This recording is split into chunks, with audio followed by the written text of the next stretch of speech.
Hey guys, my name's Jens. This is my first YouTube video. I just want to give you a little bit of an insight on my personal experience thus far with joining the United States Navy. I know there's a ton of these types of videos and channels and things like that. One of my personal favorites is Kyle Gott. There's a link to his channel. Um, he's in the Air Force, but he's got a lot of good info, anything from military pay to what to expect with physical fitness and things like that. Um, I've enjoyed most of his videos, so I want to start my own kind of video blogs, I guess, so to speak. Again, just giving another point of view, another perspective. Brief history. Straight out of high school, I did a trade school to be a mechanic. It's called UTI, Universal Technical Institute. I was a mechanic at different Acura dealerships, as well as a Nissan and BMW dealership at one point, for approximately 10 years. Moved to Virginia for 6 months. I sold cars at a Honda dealership out there. Moved back to Southern California, where I was born and raised.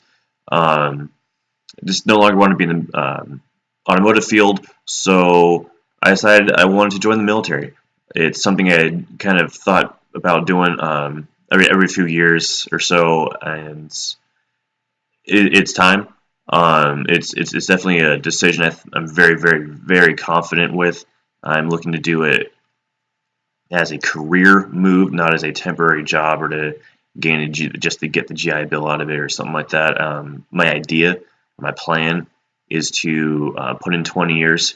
I will be 30 in just a couple of days. So in 20 years, I'll be 50. And then I'll get my full retirement, military medical benefits, things like that. And I won't be, a young buck anymore. Like as I joined straight out of high school, it'll be about 40 if they got full retirement. So a little bit behind the eight ball there, but plenty of time to still be viable in the workforce at that point. So just a quick little video. Again, this is just brief history. Let's do a quick video on where I'm at personally at the process right now. I'm speaking with a recruiter right now. I haven't really done a whole lot. It's kind of expressed my desires and my goals to get out of the military with my recruiter. I took the AFQT, which I don't know what it stands for, but it's basically their really stripped down baseline generalized variation of an ASVAB, which is the test you would take to see what kind of jobs you're qualified for, see what your scholastic aptitude is. And according to my recruiter, we take the AFQT, the minimum score is a 30. Personally, I think that's ridiculously low. I think you can tie your shoes and make yourself a bowl of cereal. Don't really need a whole lot to get a 30. I need to be conscious. Supposedly for the San Diego region, about a 50 is average, which makes me personally kind of sad for San Diego. I scored an 88. From what I gather, once you are in the 80s, you're more or less qualified for certain parts of the Information Dominance Corps, or the IDC, which means getting an 88 is great because that's actually what I'm most interested in doing. Supposedly, once you go 90 and above, you get into the 90s, which is percentiles. So getting 88, that means 12% of the people that have taken the AFQT in San Diego have scored better than me. So once you're in the 90s, you supposedly, kind of, from what I've gathered, they try and force you into something in the nuclear field, which I'm not particularly interested in unless there's some kind of sign-on bonus or what have you. Again, I want to do IDC, Information Dominance Corps. I haven't done much. I haven't signed any paperwork. I refuse to sign paperwork until until I sign up from MEPS for the particular job or rating, as the Navy calls it, that I want. Again, unless there's some kind of sign-on bonus for something that's very, very similar to what I'd like to do, but not quite. Don't go in, from what I've gathered, you do not want to do what they call cross-rating. It's a naval term. I don't know if it applies to the other branches, but basically you train in one job or one rating, and then down the line you transfer to another job. Some recruiter might tell you that, hey, right now we only have this available, but in a few years you can cross-rate into what you want to do. Not necessarily the case. I personally don't have that experience, but I've talked to many people I know that are in the Navy and other branches of service that say it's not a bold-faced lie, it's just an improbability. It makes life really, really difficult to actually try and do that. And it all goes back to your ASVAB score. Maybe you're not even actually qualified for what you want to do, but they just want to get you to sign up, so they told you that you might be able to later. Where I'm at, I'm getting my paperwork in order. Again, I took the AFQT. I got the baseline. I'm mentally sound in terms of my scholastic abilities. I've got a little bit of a particular instance where my paperwork takes a little bit longer than hopefully most of you. I had my car stolen a couple months ago. It had my social security card in it because I was stupid and left it in the car. Don't ever leave birth certificates, social security card, driver's license, passports, medical records, anything important in your car for really any length of time. I was dumb. I paid for it. So I had to go down to the social security office, get a new card. If you're in that same boat and you want to get your paperwork and take your ASVAB ASAP instead of wait the 2 to 3 weeks for the actual card to come in the mail, when you're at the Social Security Card Administration office, ask for a SNAP, SSNAP, Social Security number something. I don't know. I'll figure it out. Basically, it's a piece of paper from their office that says, yes, you have a Social Security number. This is what it is. That's enough for them to let you take your ASVAB, apparently. So you need that, some variation of the Social Security card. You need a birth certificate. If you don't have your birth certificate, go down to the county clerk's office. You can request a new one. That you got to pay for. I believe the Social Security card you don't. That's completely free. Whether you get the actual card, or the SNAP, or both. I believe you at least have to get the regular card. Anyways, Social Security, birth certificate, high school diploma, GED, or transcript. It has to be the original diploma or original GED. If you like myself, I graduated high school, but I have no idea where my actual diploma is. So I had to go get a official copy of my high school transcript sent in. I used parchment.com. That's parchment, like a piece of paper. Link's right there. And you register. It's free to register. You put in the different schools you've attended, yada, yada, yada. Then you request, say, a transcript. You pay like $5 or $6 for them to get it printed out and mailed directly to your recruiter. If it's the transcript, it actually goes. They're basically Parchment's the middleman. I'm not that far from my original high school. I'm like a 30-minute drive. I just don't want to take the time for it. Plus, I was going on vacation for about a week, so I submitted the request for that before I went on vacation. Now I'm back from vacation. I need to reach out to my recruiter, but I believe he should have it by now. So basically worked itself out. I didn't even have to go anywhere for it. From there, if you have had surgery, broke bones, or have scarring that clearly shows you have had stitches, you need medical records. They want to know if you've had surgery, what kind of surgery, how invasive, what it was for, what the results were, etc. I personally haven't had any actual surgeries, so on that front I'm good. Nor have I broken any bones. They would want to know how severe of a break it was, what bone broke, physical therapy needed, things like that. Scarring. On my ring finger on either side, I have two very, very small scars. When I was in first grade, it got cut off, basically. Sister slammed it in the sliding door of a Nissan Quest van. Good times.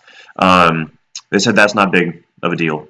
I've got finger sensitivity to it. I've got all my nerves are intact. I can feel. I'm dexterous. No big deal.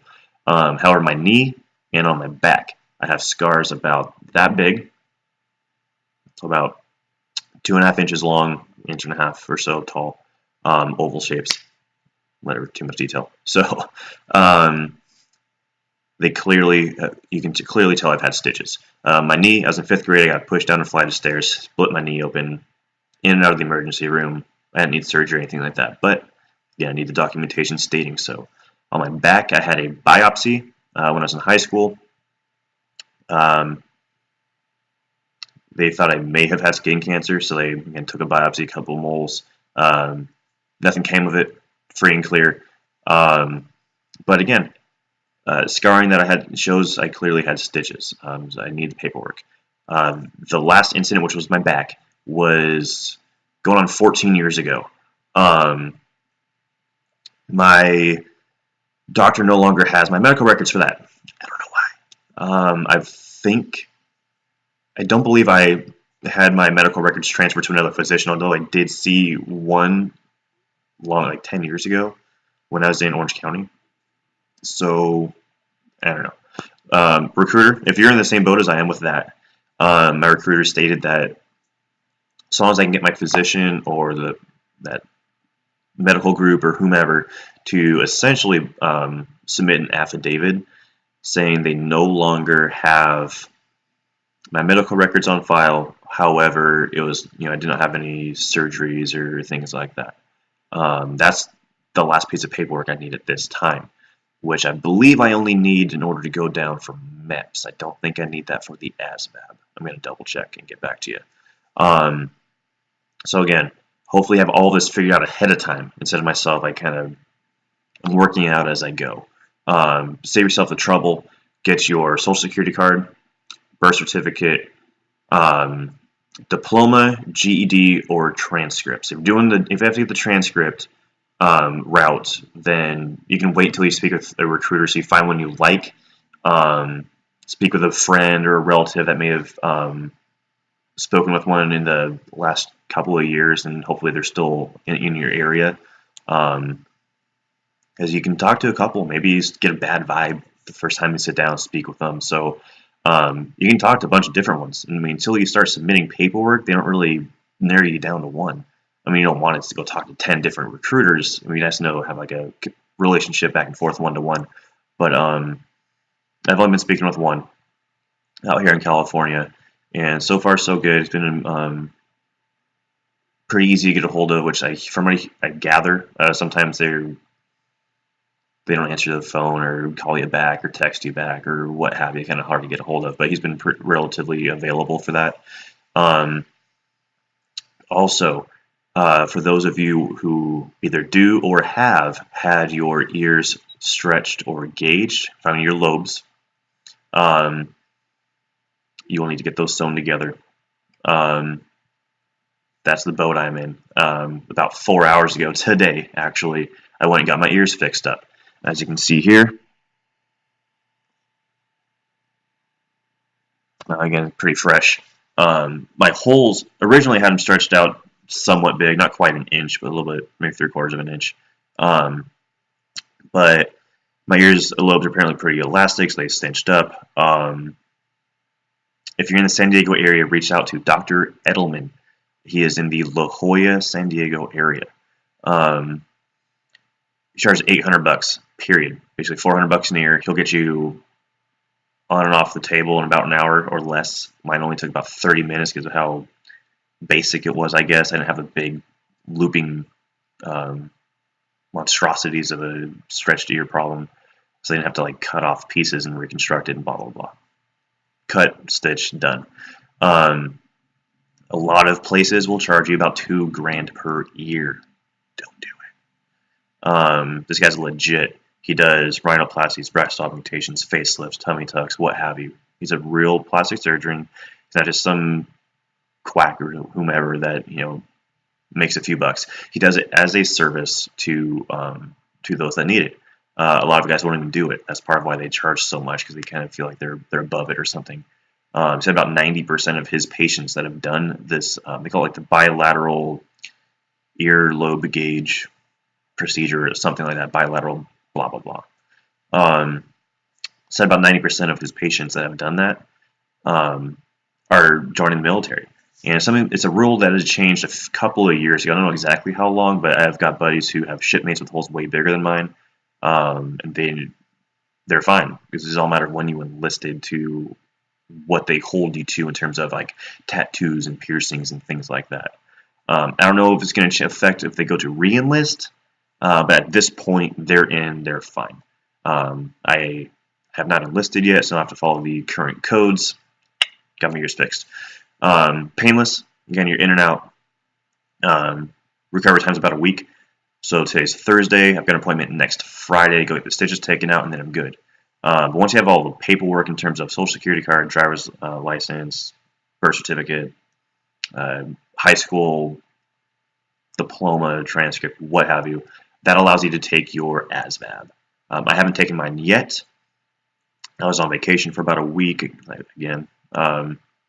So that's my next step. I have everything else. I got my SNAP. I got my social security card. Got my transcript sent in, and I have my birth certificate. So again, it's my first video, so I come in some slack for a little bit of the mumbling and the back and forth, maybe a couple of rants here and there. They will get better. I'll have more content for you in the future when I go further along within my process, speaking through Recruiter. If you have any comments, questions, suggestions, even about the enlistment process, where I'm at, anything like that, again, personal experience, if you've gone through it already, feel free to comment below, as well as like or subscribe to my channel. Again, first video, but there'll be more to follow. I'd love to have you guys follow me for a while. I'd like to get you some good info. So again, name's Jens. I'm just looking forward to sharing my experience with you. I'll see you guys in the near future.